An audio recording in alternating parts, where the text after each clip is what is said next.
Hong Kong to give away 500,000 airline tickets next year. Call for talks after 10-hour standoff between Taiwan and Japan.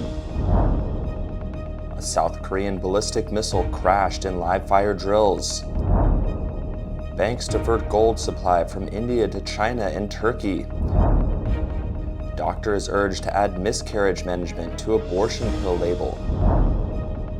Mexican avocados fuel multi-billion-dollar market.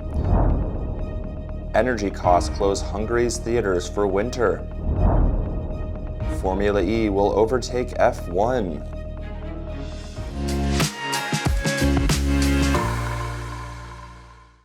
Hello, I'm Wade Lee. Thank you for joining us on FUNDAY News. It is Thursday, October 6th, and here are your top stories. The media reported Hong Kong's executive director of its tourism board, Dane Chen Ting-yat, said once authorities remove all coronavirus restrictions for arrivals, Hong Kong will give away 500,000 airline tickets worth $254 million as part of an effort early next year to entice travelers to visit the city. He said on Wednesday that his organization would be handling the advertisement campaign for the scheme, which was expected to launch in early 2023, while the airport authorities would distribute the tickets. Dane Chung said the airport authority will finalize the arrangement with the airline companies. The free plane tickets are not all for inbound tourists. Some of them will be given to outbound travelers, while some will be distributed via travel agents.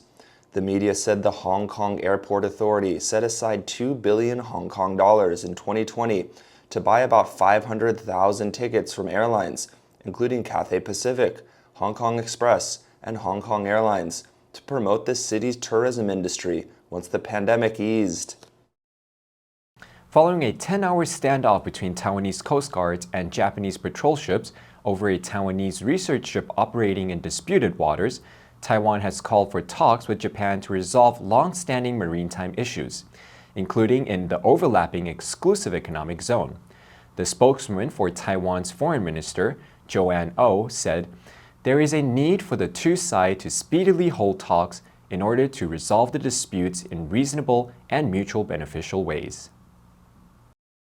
The standoff took place on the morning of September 29th when a Taiwanese Coast Guard ship demanded that a Japanese patrol vessel stop interfering in the marine science project of the Taiwanese research boat, which was operating in Taiwan's exclusive economic zone. Taiwan's Coast Guard said the Japanese vessel left the scene at 9 p.m. that night after the New Ocean researcher moved away from the area, and the New Ocean researcher returned to Hualien Harbor on October 1st after completing its ocean project. A malfunctioning South Korean ballistic missile blew up as it plowed into the ground Wednesday during a live-fire drill with the United States that was a reprisal for North Korea's successful launch a day earlier of a weapon that flew over Japan and has the range to strike the U.S. territory of Guam. The explosion and subsequent fire panicked and confused residents of the coastal city of Gangneam. South Korea's Joint Chief of Staff said no injuries have been reported from the explosion, which involved a short-range Humu-2 missile.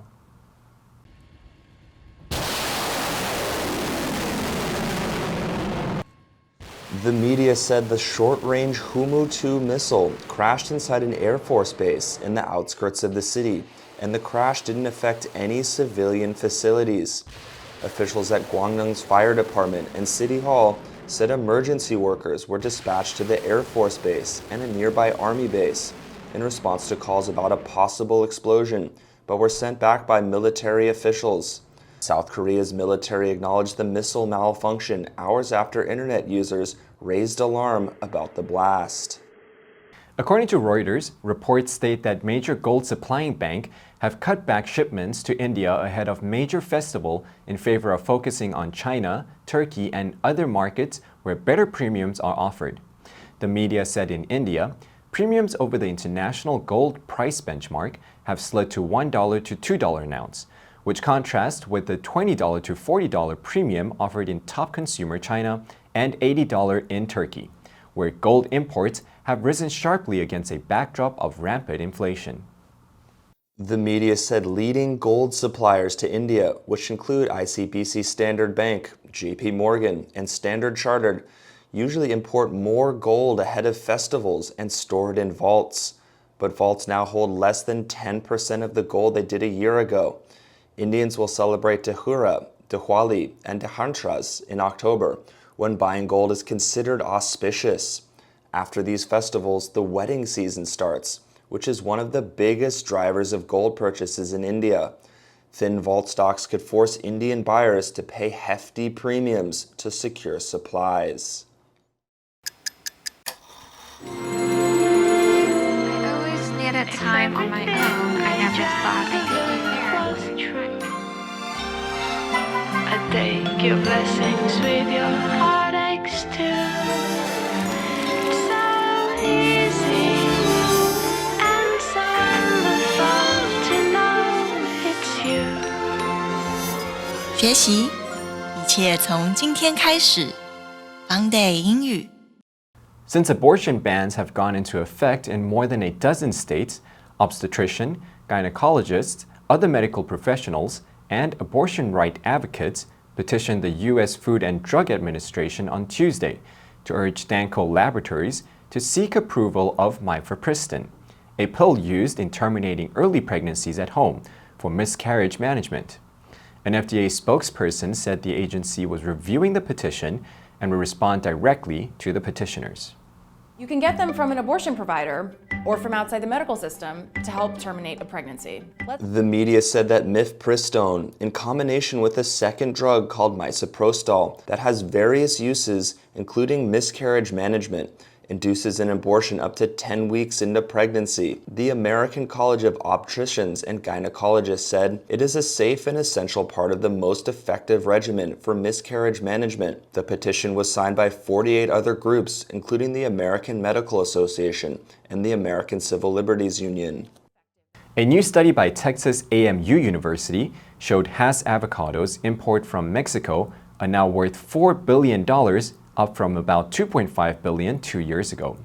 The university researchers found a person in the United States now eats an average of more than 4 kg of Mexican avocados a year, up from just over 450 grams in 1990. The main ingredient of guacamole is a favorite Super Bowl snack.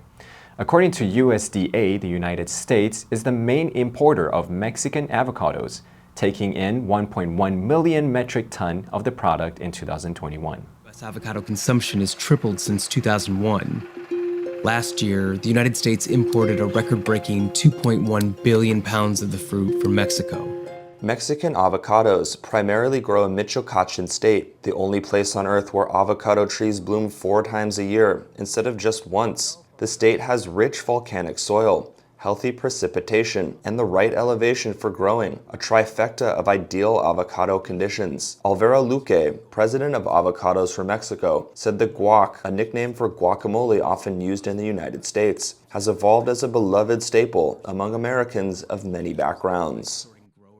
The Urkel Theater in Hungary's capital will sit through a cold and quiet winter after its managers choose to shut it down rather than pay skyrocketing utility prices.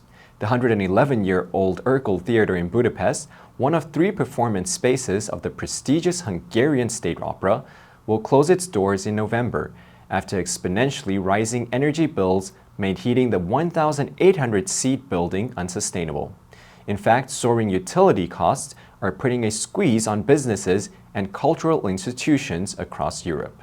És emellett volt még, ha jól számolom, a nyár az operaház bezárása óta több mint 70. The director of the Hungarian State Opera said the institution's energy bills have become more expensive by 8-fold, sometimes 10-fold. The temporary closure of the Urkel Theater is just one of many cases of cultural institutions in Hungary struggling to stay afloat as high inflation, a weakening currency, and energy costs take a heavy financial toll. Hungary's government in July declared an energy emergency in response to rising prices and supply disruptions.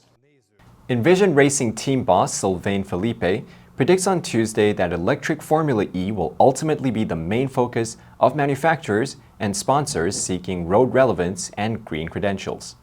Formula One's new power unit from 2026 will be a high-revving 1.6-liter V6 engine with a significantly greater electric element and using 100% sustainable fuel.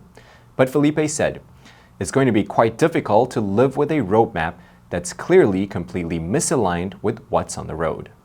Definitely great to be in the car for the first time, get some impressions, check the car, check the systems, and test it for the first time.